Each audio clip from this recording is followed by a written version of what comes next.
Good afternoon and welcome back. I'm Marcus Peter. Many of you know about this. A 25-year-old woman was recently euthanized in Spain over the objections of her parents, and this should come as a stark warning to those of us in the United States.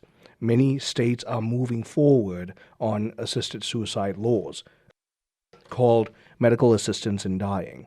Do you have a plan for your loved ones and yourself should anything happen? Do you have legal frameworks in place?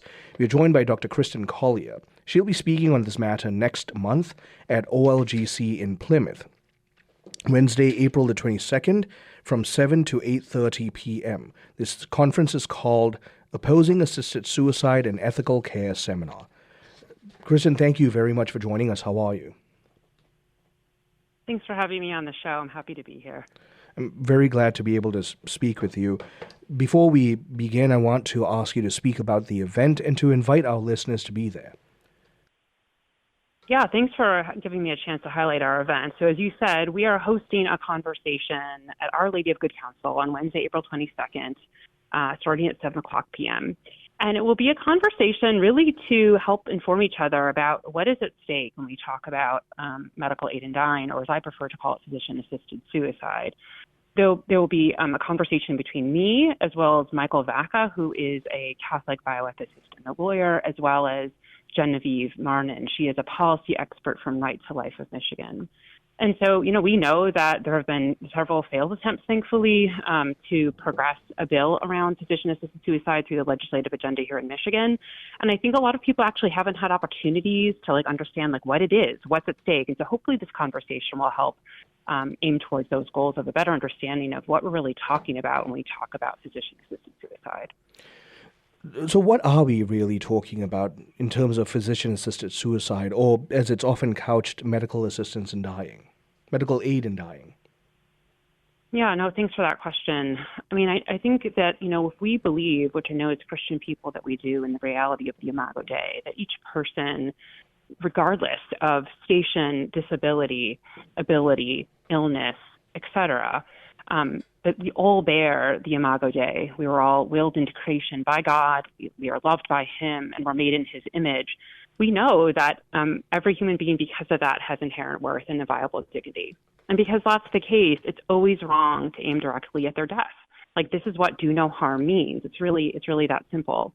And whenever we aim directly at the death of a member of Homo sapiens, whether it be at any margin of life or in between, if that happens in abortion, it happens in physician-assisted suicide, happens in euthanasia, that this is a violation of the intrinsic dignity of the human person. And as Christian people, we should be very concerned about this. I'm a physician. I'm a primary care physician at Michigan Medicine, and I've been taking care of my patients for 25 years. And it grieves me, and it's a lament for me to think that, as you said at the beginning, in 13 states in this country, including the District of Columbia, that there are laws on the books that say that physicians can and should, if the patient requests it, help them to die. This is really a violation of human dignity. And so what's at stake here really is life itself. And I think that when we talk about the risks of assisted suicide, outside of being, I think, a grave moral error for us to play God and think about who lives and who dies, it will distort the profession of medicine, which has always been aiming towards healing. But also, we know, when we think about the common good, we know that suicide is contagious. We know that patients particularly will be at risk that have disabilities, advanced age. And so when we think about the vulnerable, people we care about at the margins, thinking about choice at death in terms of how physician-assisted suicide may limit choices around hospice, research for chronic disease.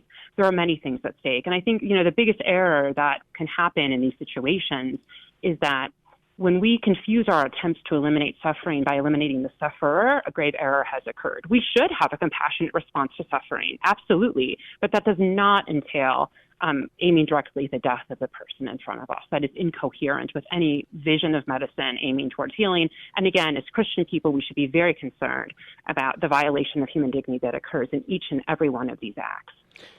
In that light, can you share with us the sheer tragedy of medical, honestly, we can call it malpractice, in the case of Noelia Ramos, the 25-year-old Spanish woman? Yes, I appreciate your precise language around malpractice. This is a bad practice. Once we distort the tools of medicine that have always been used for healing towards killing. Charles Camosy, who's a Catholic moral theologian, has a recently released book, and he calls this physician-assisted killing, actually. Then this will totally destroy the integrity of medicine. So I agree, this is bad practice, or malpractice, as you so rightly called this. And I do want to give voice to the horrific story that many of our listeners have heard coming out of Spain, with the tragic story of Noelia Castillo, who is the Spanish woman who unfortunately, was abandoned in a moment of need. As many of your listeners know, Noelia had a very hard life. She was put into care homes very early on.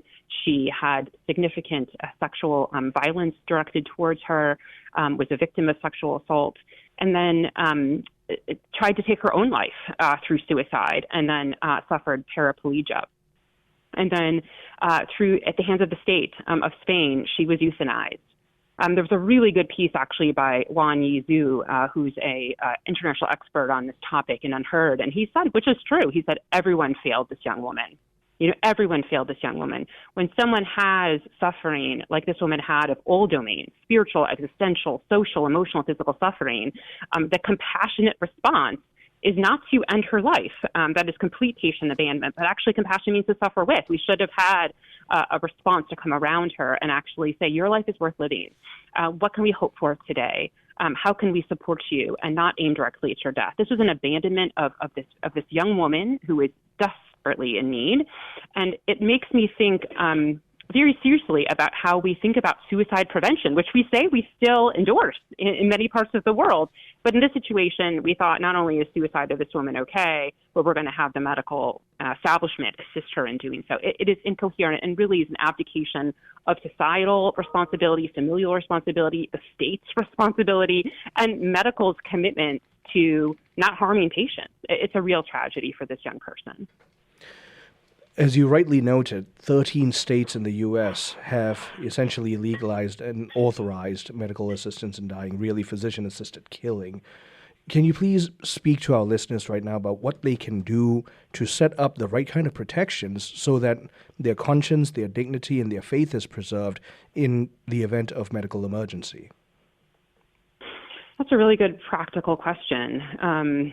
There definitely, I think, there are many things we can do. I think as a polis or as a group of people, having conversations with our friends and neighbors about what's at stake around the topic of physician-assisted suicide. And I think coming out to our conversation, Our Lady of Good Counsel, is one way to become informed, so we can have conversations actually with our fellow parishioners, family members, loved ones about what's at stake, so that hopefully if there ever is a ballot initiative or something comes up in the legislative agenda, that there are enough voices of coherence to stop this in its tracks. Because people cannot access something that is not legal for them. So we have to think about having a life-affirming stance here in the state of Michigan on the part of our Christian brothers and sisters. I think number two, at an individual level, I think it is really important to have conversations, whether young or old, with our loved ones about what would we want to have happen if something terrible were to befall us medically, if we were unable to speak for ourselves, if we were unable to make decisions because of incapacity. And do we have somebody in our life that can commit to becoming what many scholars have called a life-affirming power of attorney, someone who is life-affirming? This isn't preserving life at all costs. This isn't like extending life, beyond what is reasonable, because we can also fall into creating life as an idol in these circumstances, right? But someone actually who will never capitulate to aiming directly at our death, and someone who is life-affirming for us.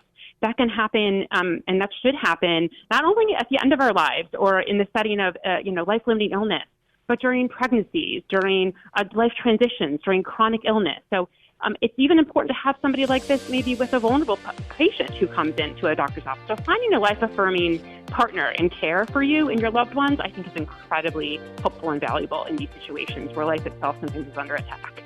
Kristin, this has been a tremendous honor. Thank you very much for making the time. My guest has been Dr. Kristin Collier, graduate of University of Michigan Medical School, and she is Chief Medical Resident Year at the University of Michigan Health System, and we will include information on the seminar in the description of today's program.